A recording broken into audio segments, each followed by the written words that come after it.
Halo adik-adikku semua, siswa-siswi SD kelas 4 dimanapun kalian berada.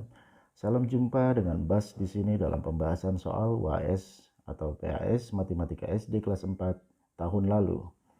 Materi yang akan saya bahas kali ini adalah soal UAS atau PAS tahun 2021 semester ganjil untuk siswa-siswi kelas 4 SD. Soal UAS saya ambil dari salah satu SD negeri yang berada di wilayah Jawa Timur tahun 2021. Semoga apa yang nanti saya sampaikan di sini dapat memberikan manfaat buat adik-adik semua, khususnya dalam menghadapi ujian di sekolah. Sebelum kita lanjut ke pembahasan soal, mohon dukung channel Amuraya Smart agar saya dan kawan-kawan akan lebih semangat lagi memberikan tayangan-tayangan yang bermanfaat untuk kalian semua. Baik, kita mulai ya. Sebelumnya saya akan menyampaikan apa tujuan atau ekspektasi, yaitu harapan yang ingin dicapai setelah kalian menonton video ini. Yang pertama adalah kalian akan mampu menjawab soal dengan benar. Kemudian kalian akan mengetahui cara-cara mudah dan praktis dalam mengerjakan soal. Dan yang ketiga adalah saya harapkan kalian siap menghadapi UAS atau PAS di sekolah. Langsung ke pembahasan soal nomor 1. Bentuk pertama pecahan biasa dari 0,8 adalah, yang harus kita lakukan adalah mengubah desimal menjadi pecahan. Kita lihat bilangan yang ada di belakang koma. Itu adalah sebagai pembilangnya. Dari soal dapat kita lihat bahwa pembilangnya adalah 8. Kemudian kita hitung jumlah digit bilangan yang ada di belakang koma, dan itu kita jadikan sebagai penyebut. Di sini ada satu angka di belakang koma, yaitu angka 8. Satu digit itu sama artinya dengan per 10, 2 digit sama dengan per 100, 3 digit itu sama dengan per 1000, dan seterusnya. Jadi dari soal di atas, yaitu 0,8, kita ubah menjadi 8 per 10. 10 karena hanya ada satu angka di belakang koma, yaitu angka 8. Bila adik-adik menjawab sampai sini, itu sudah benar. Apabila soal ini pilihan ganda, adik-adik bisa cek apakah ada jawaban 8 per 10 di pilihan tersebut. Apabila tidak, masih dapat kita sederhanakan dari 8 per 10 ini, yaitu menjadi 4 per 5. Di mana pembilang dan penyebut sama-sama kita bagi 2. 8 kita bagi 2 menjadi 4, 10 dibagi 2 menjadi 5. Jadi jawabannya adalah 8 per 10 atau 4 per 5. Soal yang kedua, bentuk pecahan campuran dari 13 per 5 adalah, yang harus kita lakukan adalah mengubah pecahan biasa menjadi pecahan campuran. Bagaimana caranya?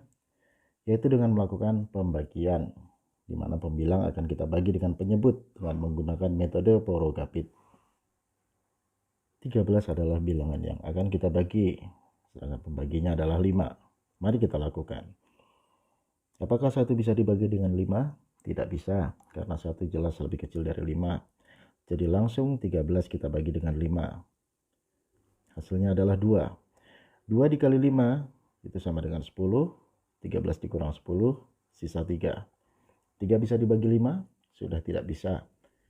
Jadi hasil dari pembagian Porogapit itu adalah 2 dan sisanya 3 per 5. Di mana 2 adalah hasil bagi, 3 adalah sisa pembagian, dan 5 adalah bilangan pembagi. Jadi jawabannya adalah 2, 3 per 5. Soal nomor 3. Bentuk desimal dari pecahan 11 per 25 adalah, yang kita lakukan adalah mengubah pecahan biasa menjadi desimal. Bagaimana caranya? Kalikan pecahan tersebut dengan bilangan 10, 100, 1000, dan seterusnya, hingga hasil penyederhanaannya merupakan bilangan bulat. Langsung kita coba. 11 per 25. Bagaimana bila 11 per 25 ini kita kalikan dengan 10? Ternyata bila dikalikan dengan 10, hasilnya akan menjadi bilangan desimal atau tidak bulat, tidak merupakan bilangan bulat. Bagaimana kalau kita kalikan dengan 100? Nah, 25 sebagai penyebut di sini dapat kita sederhanakan dengan pengalinya, yaitu 100. di mana 25 akan menjadi 1, dan 100 dibagi 25 hasilnya 4. Jadi hasil dari perkalian tersebut adalah 44. Apakah sudah selesai? Belum. Dari hasil tersebut kita berikan tanda koma, karena yang kita gunakan adalah 100, maka kita harus mengambil 2 langkah dari kanan. Sebanyak 2 langkah ya, 1, 2. Nah, jadi hasilnya 0,44. Jawabannya adalah 0,44 adik-adik. Soal nomor 4. Hasil dari 3/4 ditambah 1/2 adalah, kita lihat adik-adik, ini adalah soal penjumlahan bilangan pecahan. Perlu kita ketahui bahwa untuk penjumlahan dan pengurangan bilangan pecahan yang harus kita lakukan pertama kali adalah dengan menyamakan penyebutnya.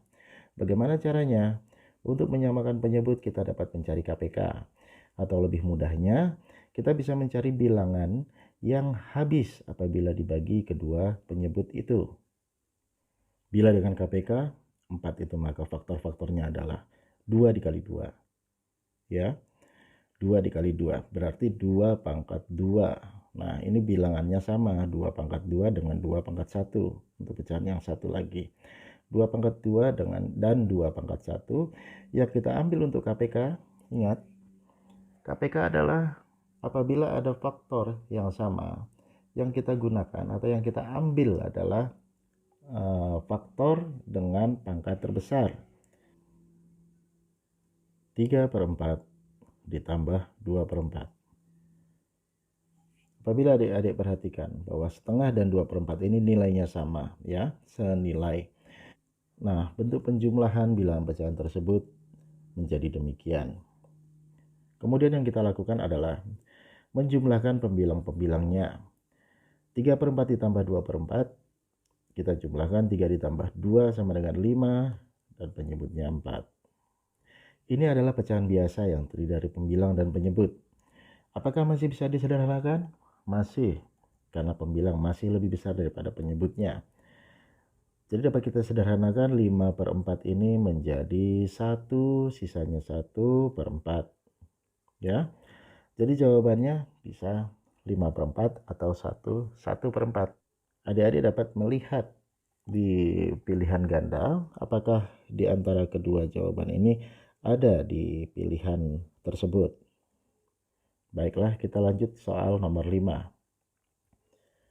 Urutan yang benar pecahan di bawah ini dari yang terkecil adalah, di sini ada 1/2, 4/5, dan 6/10. Ini masing-masing pembilang dan penyebutnya beda-beda ya. Agar mudah kita mengurutkan dari yang terkecil dan yang terbesar, ataupun yang terbesar ke yang terkecil, kita harus menyamakan semua penyebut dari pecahan-pecahan ini. Samakan semua penyebutnya terlebih dahulu.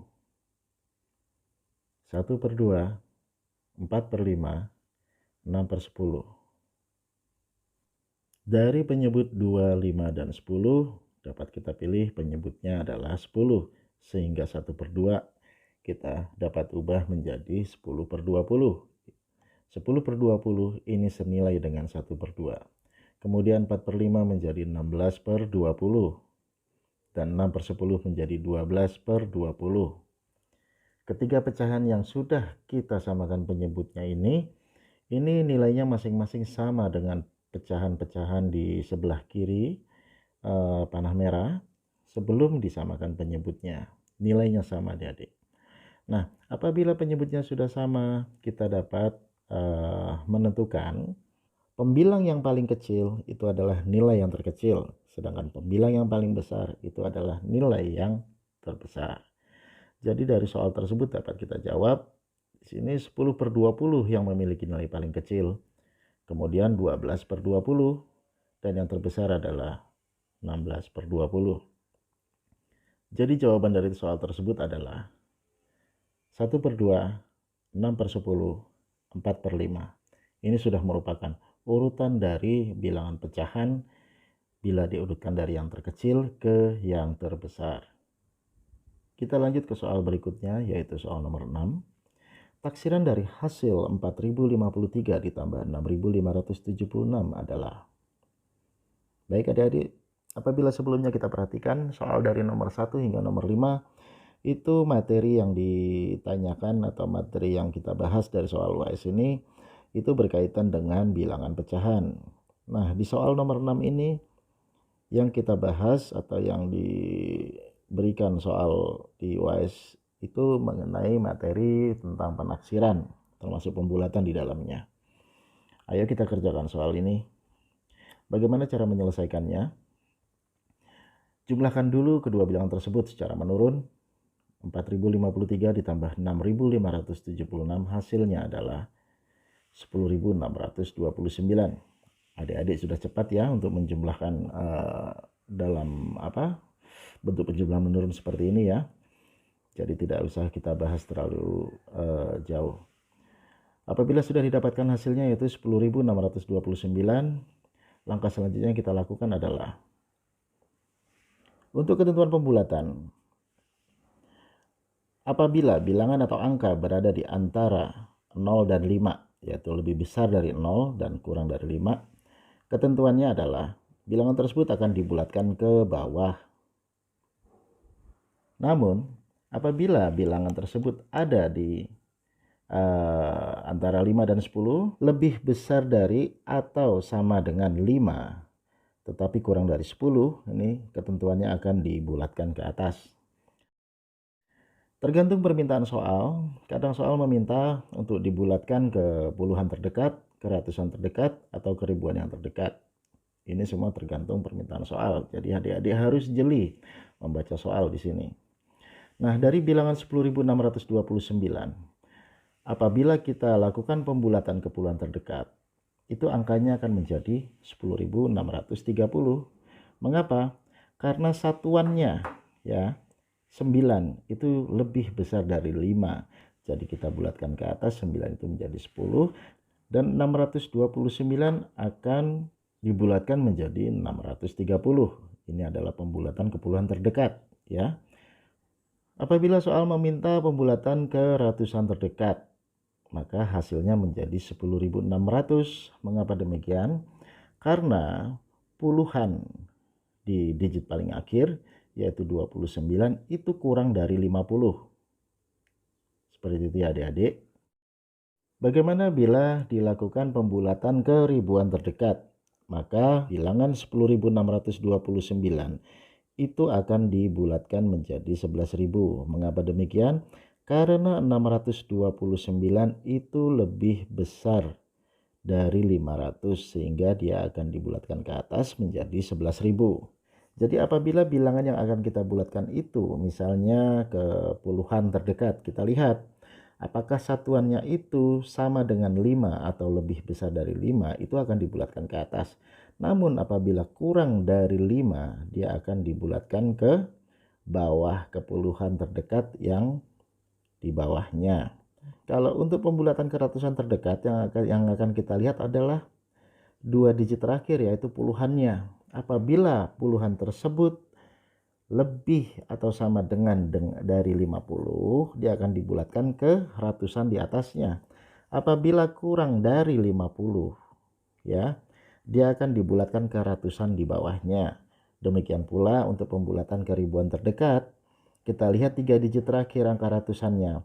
Apabila dia lebih besar dari atau sama dengan 500, dia akan dibulatkan ke ribuan di atasnya.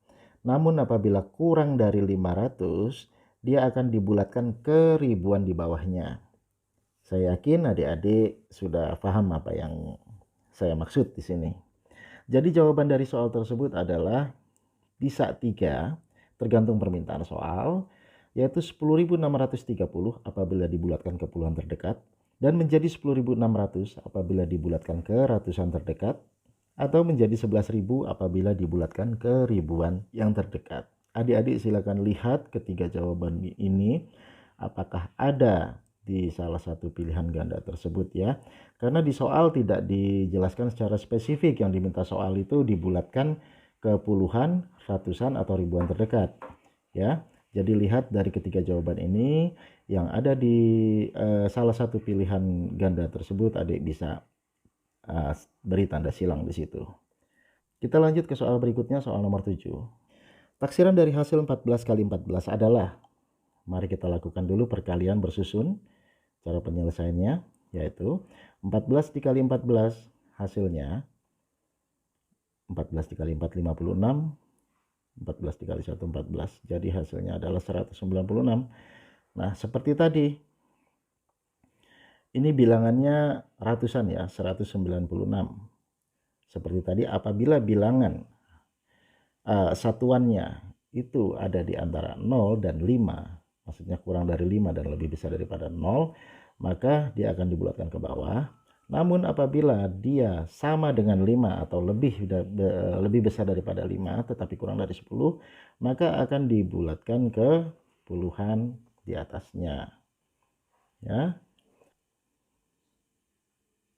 Kita jawab pembulatan ke puluhan ini menjadi 10. Karena 6 itu lebih besar dari 5. Jadi otomatis 190 ditambah 10 hasilnya juga 200. Bila soal meminta untuk dibulatkan ke ratusan terdekat, ya, juga akan menjadi 200. Kenapa?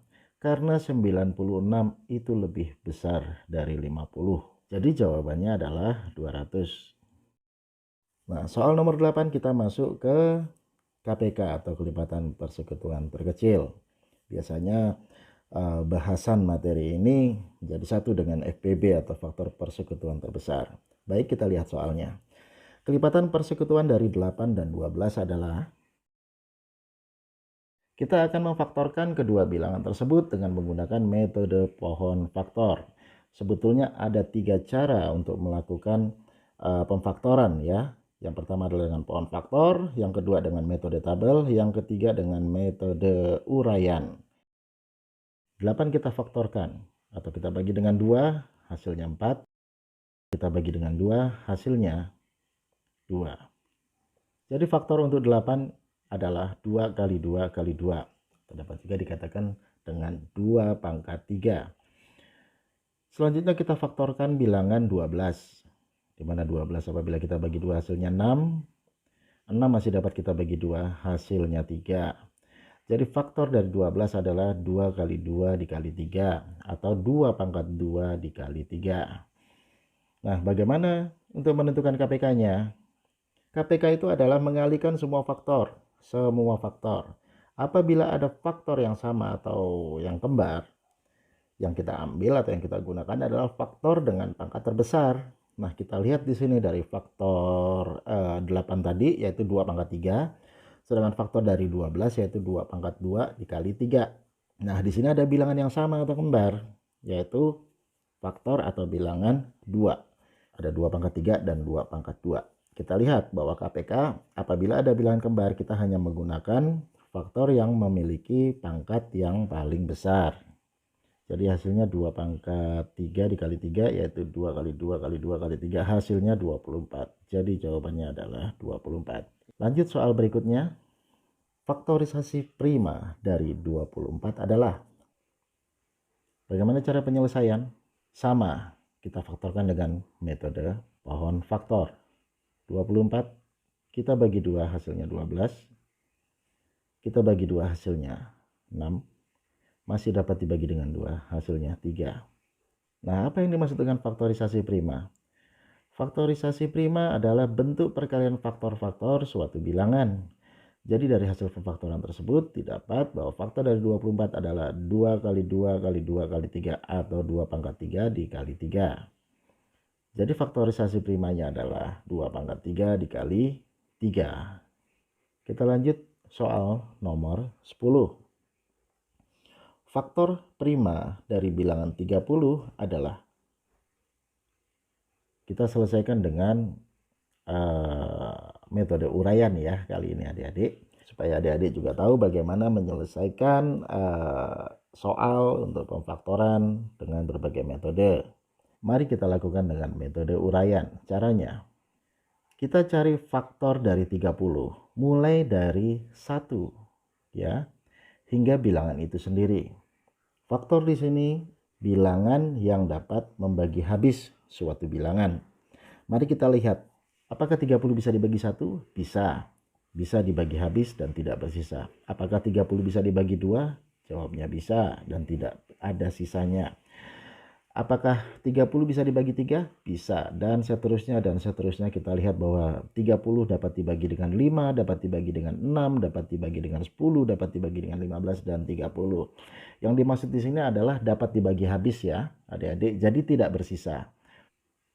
Nah, sekarang apa yang dimaksud dengan faktor prima? Faktor prima adalah faktor-faktor dari bilangan tersebut tetapi merupakan bilangan prima. Jadi yang kita ambil hanyalah faktor yang merupakan bilangan prima.